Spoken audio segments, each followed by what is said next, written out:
I'm afraid you're still stuck with me. I'm doing the next session, which is The Invisible Red Line, Maneuvering Chinese Art Censorship. And for this session, we have Sihan. He's the curator of the Chinese collection at the Museum for Far Eastern Antiquities in Stockholm. He's also been a guest professor at the China Central Academy of Fine Art in Beijing. And he's currently curated an exhibition in Stockholm, the first of its kind, called Secret Love, which focuses on LGBT-related art. And he'll tell us about that in a minute. First of all, could you come on stage, please? Thank you very much. Hello.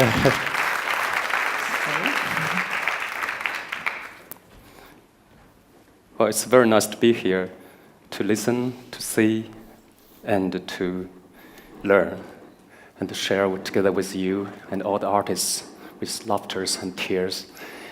Well, my first encounter with censorship art was in 1995, when I was only 23 years old. I was involved in the underground film project, and at that time I didn't know what it means to get involved into such a project.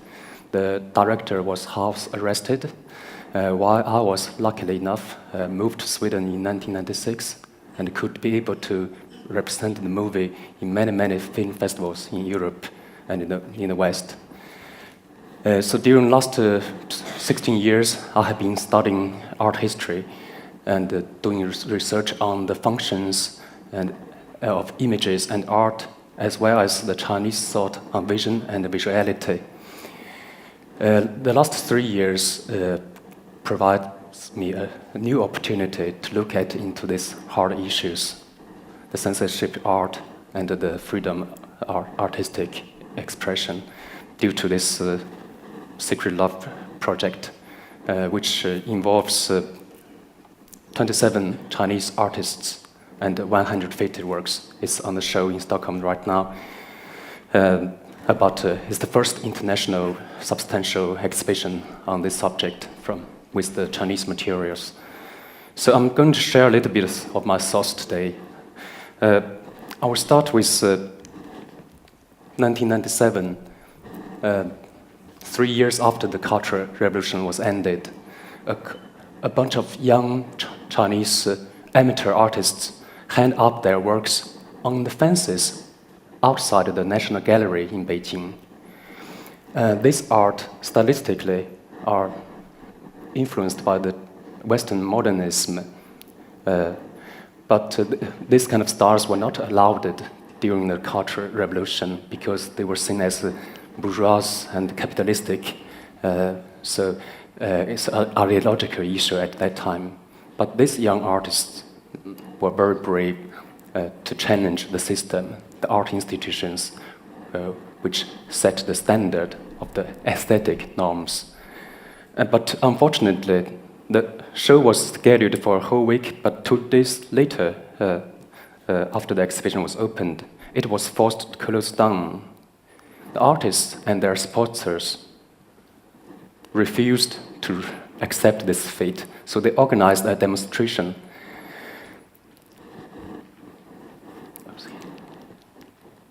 And the picture to the right, you see the artist Wang Keping, a very famous sculptor today. He holds a sign which reads, "Want art freedom." This is the first time in the Chinese modern art history that they shouted out aloud. It's very unusual, of course. The freedom art, the freedom speech, this kind of terms is a modern phenomenon too. The result was I cannot say positive, I could say fruitful. And this group of artists were allowed to show their works within the walls of the art institution during the following 3 years, until the group was disbanded and several of them moved to the West. Among others, the famous artist Weiwei, who later became a very important and brave human rights fighter. The group of these artists is called Star Group. Let me see the demonstration. And when the sun goes down, that's when all will turn we all turn to the stars. The sun refers to Mao, who died 3 years earlier. The stars are the artists who started the struggle for their individual rights to hear, to see, and to speak, as Wang Keping's silence tries to express. Demonstration is one way to fight against censorship in art. The Star exhibition is a brief, however, a very rare example. 10 years later, in February 1989, in the same art institution, another controversial and groundbreaking show titled China Avant-Garde took place. It basically covers the whole art movement during the 1980s, across the whole country, with performance, installation, political pop art, and experimental wash and ink. Many of the works were provocative and dramatically different from the traditional aesthetics of social realism, propaganda art, or traditional ink and wash painting. However, this exhibition, scheduled for 2 weeks, was also short-lived and closed on the same day it was opened. The direct reason was a piece of performance by the artist Xiao Lu, when she, with a handgun, shot at her own work called Dialogue. Now, her husband was arrested. She ran away with the help of the artists. It took 10 years for the curator, Gao Minglu, to get there. Not 10 years, I'm saying a whole year, to discuss with the art institution and all those cultural ministry of the state of Beijing to get accepted to put on this show. The condition was set clearly. 3 conditions. It was not allowed to exhibit works being against the party and the 4 cardinal principles. The second, it is not allowed to exhibit pornographic or obscene works. The third, performance art is not allowed. Gao, the curator, was not satisfied with these restrictions, especially the third one on performance art, but he compromised and agreed to exhibit performance art represented by still photos. Of course, not all the artists obeyed, such as Xiao Lu, one of the 187 artists in the show. What I am most interested in, for the purpose of this talk, is the 3 conditions raised in this agreement. An internal document showed up later. They actually illustrate 3 major fields of difficulties which Chinese artists have had to face during the last 30 years, and provide a key to the understanding of the variety of the art censorship strategies in China. The first is political censorship art. The second, moral censorship art. The third, stylistic or aesthetic censorship art. Of course, you may say, I won't say it now, in the beginning, everything is political, but not everything is about politics. Let's talk a little bit first about political censorship. I will summarize what I've written in this paper. You can read it on the website of this conference. The political censorship art is perhaps what we pay most attention to in the West. The latest example is Weiwei. Even though the initial charge against him is an economic one, it is not hard to guess that it was as political statements which irritated the government, partly through his works. 2 of his photographs were widely circulated in 2011 on the internet. One is called the grass mud horse covering the meadow. It has a title in Chinese which also phonetically sounds similar to "fuck your mother," the party central committee. A sentence which, in writing, would be completely different. This kind of a joke or play on words can only be done and understood in Chinese, but you get it. Another one, just show it quickly. 1 tiger with 8 breasts. The netizens, in the middle is Weiwei, and all these ladies symbolize the capitalists, the new rich, or the intellectuals, or the workers and the peasants. The netizens interpret it as this 1 plus 8 is 9. It is the number, exact number of the members, 9 members of the standing committee of the Politburo of CCP, which now might become 7 after November. To criticize the party and its leading members, their ideology, and the legal ground for their reign seems to be a clear red line that Weiwei and many other artists, which I do not have time to show, that they have crossed. And this is not okay. That is why their work got banned. Of course, as we have mentioned earlier about the two artists, that sensitive issues like Tibet or the earthquake in Sichuan in 2008, such kind of things can also threaten the authority. However, when such works get banned, no one could get any clear explanation from the government, because any such explanation can be countered by the freedom of speech stated in the Constitution. Political censorship, for me, is in this respect a bit similar to torture or to terrorism. The rules of the game are never made clear to those who suffer. The next one I want to talk about is the moral censorship of art. This is perhaps the most frequent censorship of art the Chinese artists have to face. The naked body, sex, and sexuality are all sensitive subjects. The naked body is relatively new artistic phenomenon in China. For example, this picture is from the 1979. It was seen as pornographic at that time.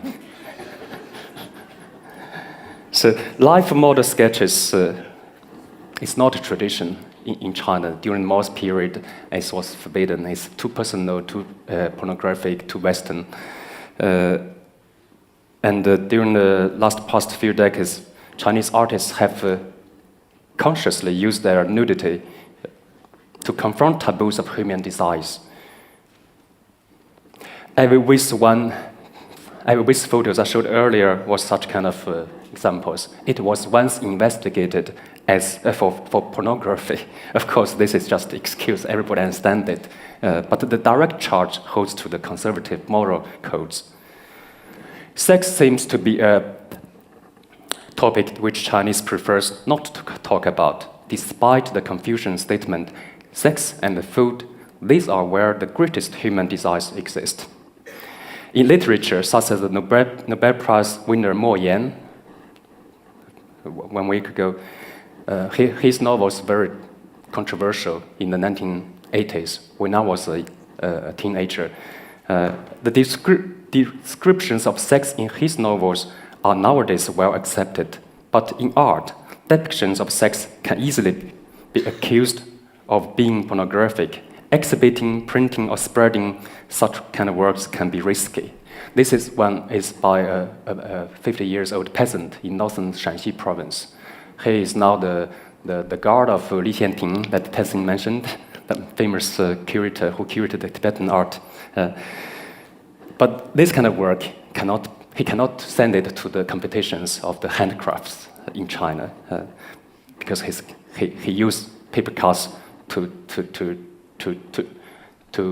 express himself the hard way to come out in land.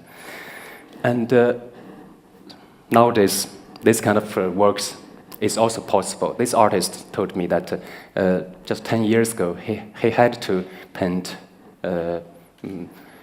female nudity, just because no one want to buy this. But nowadays, it's also be able to use the male body as a topic, just as women, female bodies has always been depicted in centuries. In traditional Chinese painting is also even more conservative. What is suitable to be used as motifs or not? So the Chinese artists in different circles are meeting different problems. And I want to mention this young artist. His works reminds of that of those of Wolfgang Tielemans. He's also an amateur artist and show his works mainly on the internet. And as soon as he opens a site, it's closed, he opens another one. So it's like a game of cat and mouse. And the fear is that no one dare to print his photos. The fear was that it would be considered as spreading pornographic materials, a criminal offense in China. So this photo shows that in one of the shows, 2009, the police came before the show was opened that asked two of his works to be taken away, down, in order to, because they said this is too pornographic, or didn't give much clear explanation, because it was a fish sucking a penis. Now the only one left was the penis was gone and the fish.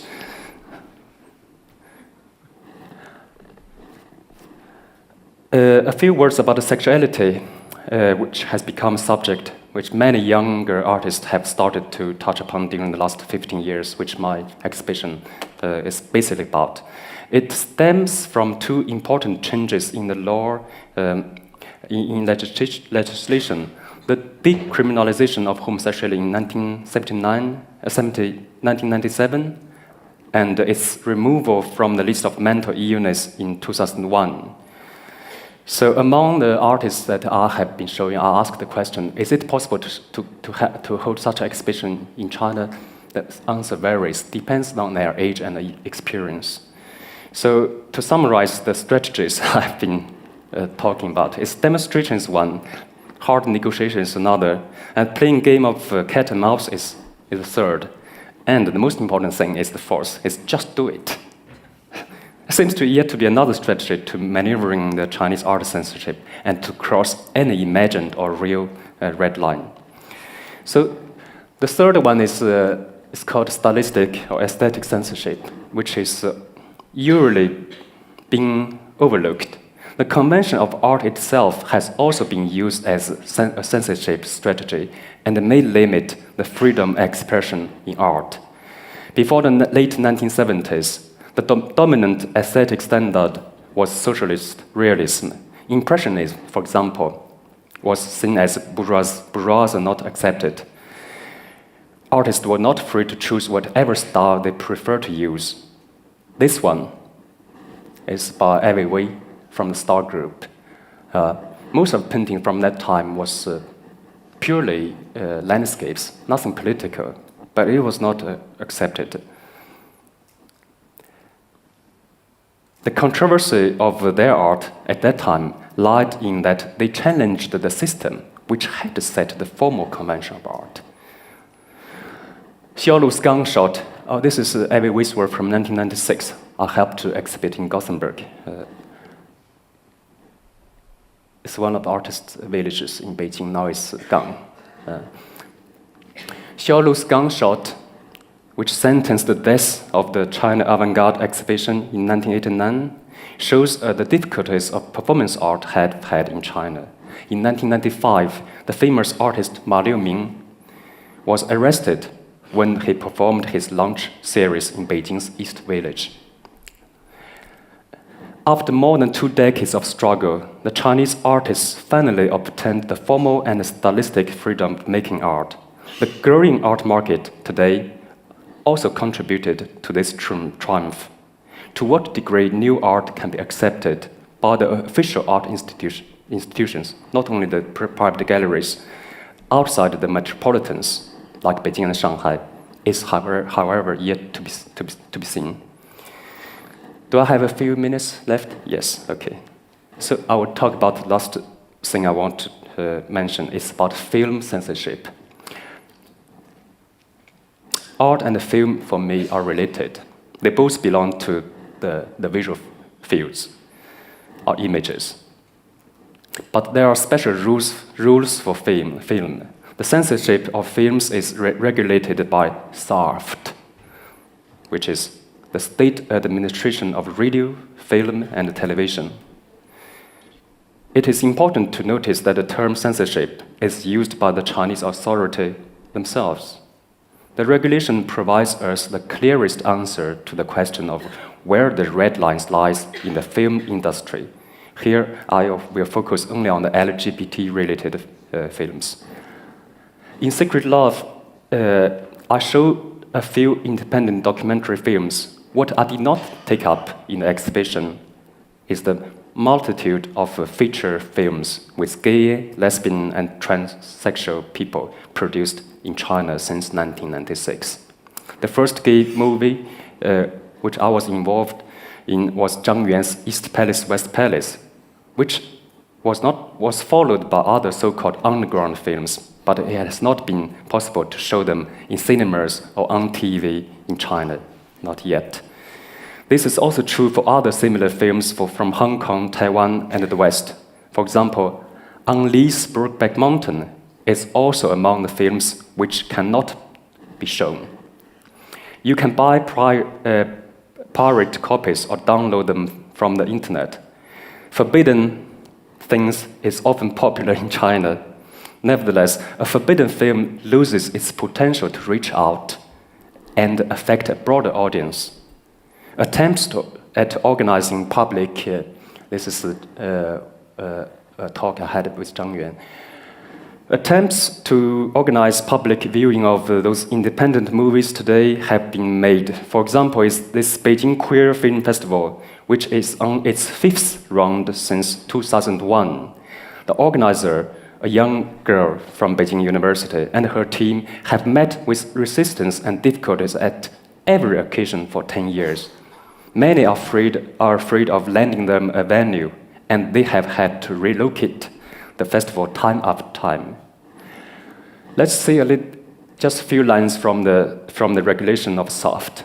It is stated clearly, among other conditions, that films containing any of these following contents must be cut or altered, showing obscene and vulgar content, exposing scenes of I will not read it, just I want to mark that homosexuality is their term.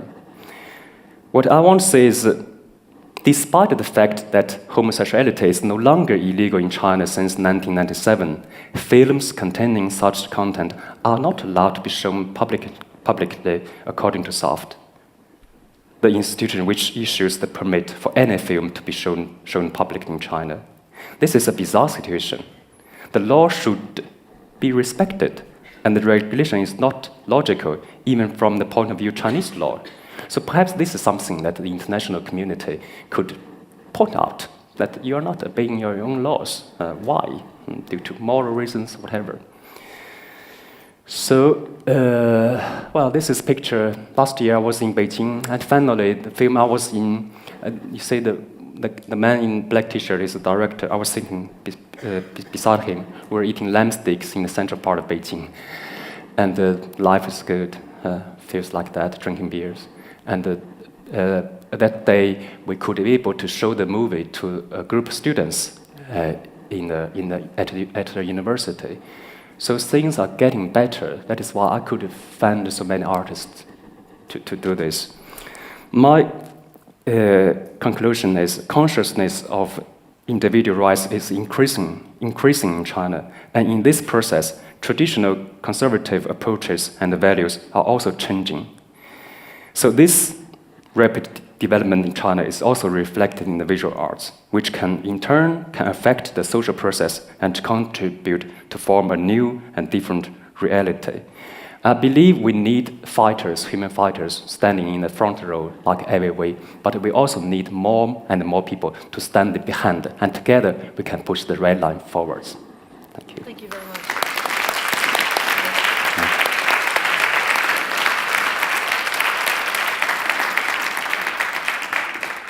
So, Sihan, I just want to ask you, we've got only a few minutes left, a bit about your exhibition, Secret Love, that you've curated. It's on in Stockholm. What has the reaction been in Stockholm and also in China from the artists? The reaction in Stockholm is very positive, and people understand that it's both a political and stylistic challenge to the established norms in the Chinese art scene.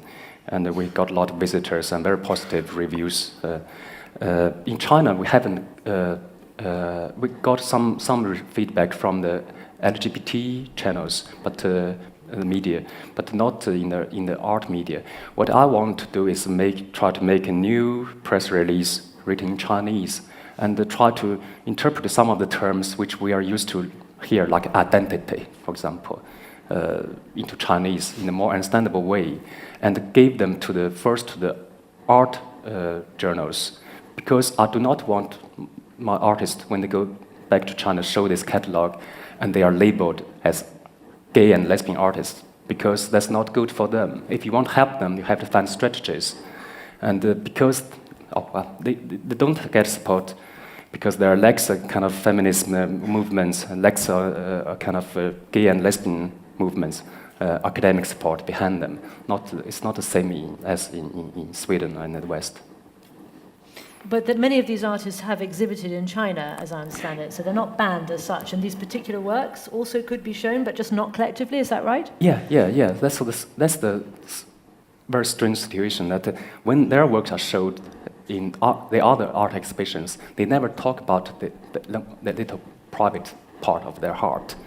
Biography is one of the most important methods used in art history. If you do not talk about it, then you just it basically means you choose not to say it. So it is a very strange situation, and sometimes you have it very easy, sometimes not. And basically, all these documentary movies, they are not allowed to show publicly, but they use the internet, which is a very important thing for the Chinese today. And in your exhibition, you have 5 films, but those presumably are banned in China? As it's documentary films only, no, they are not allowed to show publicly on the TV, for example. But in private galleries could be possible. And how did you put this exhibition together? I mean, was there any nervousness on the part of the artists in participating in something like this? And how did you choose the images?